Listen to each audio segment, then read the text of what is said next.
So you're looking to get smart, fast, right, to kind of cut through the noise and really figure out what makes something pick. Yeah, get straight to the good stuff.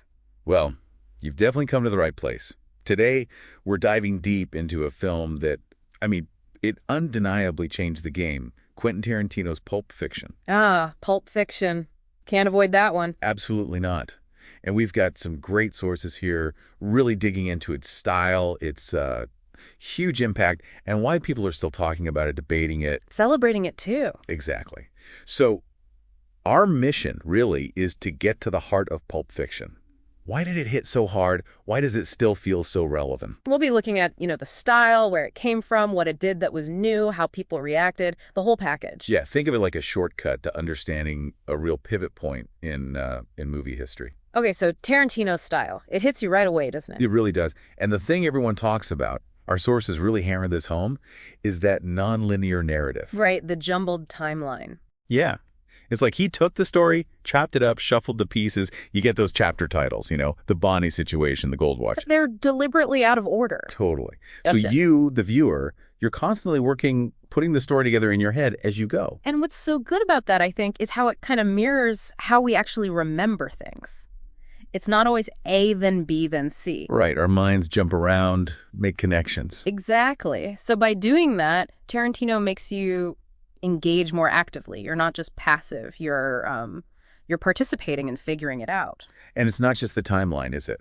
The look of the film is also very specific. Oh, yeah. The sources mention those long takes, Yeah. the camera sort of lingering, moving with the characters. It forces you to pay attention to them, their presence. It's almost like you're right there in the room, very deliberate choices. And the soundtrack, that's another huge part of it. Incredible soundtrack, soul, surf rock, all sorts of stuff. And how it clashes sometimes, right, with what's happening on screen. You get this, upbeat track playing over something pretty intense or violent. Yeah, that contrast is classic Tarantino. It's playful, ironic. Right. It throws you off balance. Which kind of leads into the violence itself. It's stylized. Definitely. The sources talk about a clean aesthetic, which sounds weird talking about violence, but But you see it. Even when things get brutal, there's this visual precision, almost detached. it's not just about shocking you. I mean, it is shocking sometimes, but it feels like it has a purpose beyond that. And running through all this, you've got these themes popping up again and again. Redemption, maybe. Loyalty between criminals. Yeah, that strange camaraderie. It's this mix of the really crude and the almost profound. Yeah, exactly. So where did this all come from? I mean, Tarantino didn't just appear out of nowhere. Well, no. And the sources give us some good background. Born 63, his real film school seems to have been working in that video archives, right, in L.A. Just watching everything. Everything. Italian westerns, film noir, martial arts movies, blaxploitation, just soaking it all up, especially the stuff maybe off the beaten path. You can totally see that mix in Pulp Fiction. It feels like all those different genres are smashed together. Absolutely. And think about when it came out, early 90s. Reservoir Dogs had made a splash in 92. Right, so there was buzz around him. Yeah, and the timing was perfect. Hollywood was kind of looking for fresh voices. The first wave of 80s indie film had maybe faded a bit. They needed something new. And Pulp Fiction lands at Cannes, May 94, and boom. Yeah, like a lightning strike. People were blown away by this, irreverent, funny, dark look at LA criminals. It just clicked. Became the symbol of that whole 90s indie explosion, didn't it? For sure. It showed you could be edgy, unconventional, and successful. And at the core, you've got these different stories that just keep colliding. Yeah, the hitmen, Jules and Vincent, talking about burgers and miracles. Which the boxer trying to get away. Mia Wallace, the boss's wife. Pumpkin and Honey Bunny sticking up the diner. Their paths just cross in these wild ways.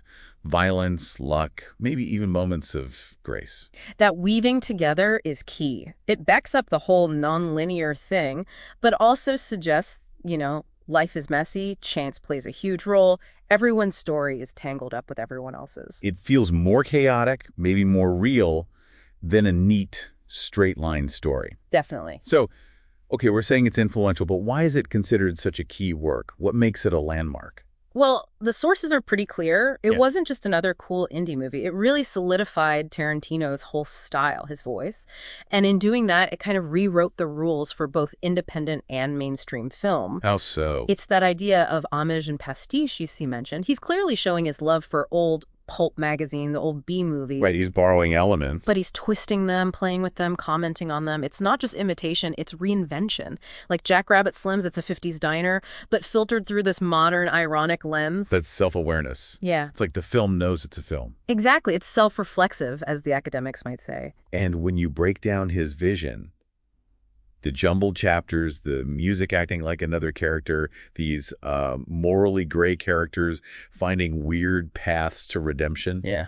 It's just so distinct. It really is. And that vision led to actual technical and narrative innovations that others picked up on. Like the nonlinear editing. Yeah. I mean, others had done it, but Pulp Fiction made it mainstream. It showed major studios it could work, could be popular. Suddenly, lots of films started playing with timelines. And the dialogue. Yeah. We have to talk about the dialogue. Oh, absolutely. It's legendary. It's just, so much of it is mundane, right? Like Right. talking about foot massages or cheeseburgers in France. But it's riveting. It feels real but heightened.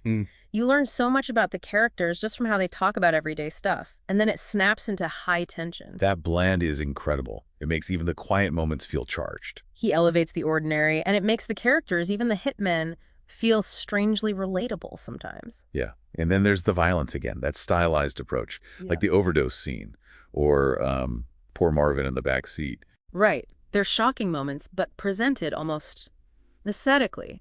It forces you to think about the depiction of violence itself, not just react viscerally. It is unsettling, but memorable. It challenges your expectations. And the music integration is key here, too. It's not just wallpaper. No way. It's doing serious work. Sometimes it's playing in the scene itself, like on a radio. Yeah. Diegetic sound, right? Right. And other times it's the score, just for us, the audience. Non-diegetic. But either way, it drives the rhythm, sets the mood, comments on the action. Think about that opening sequence with Dick Dale's Monsieur Lou.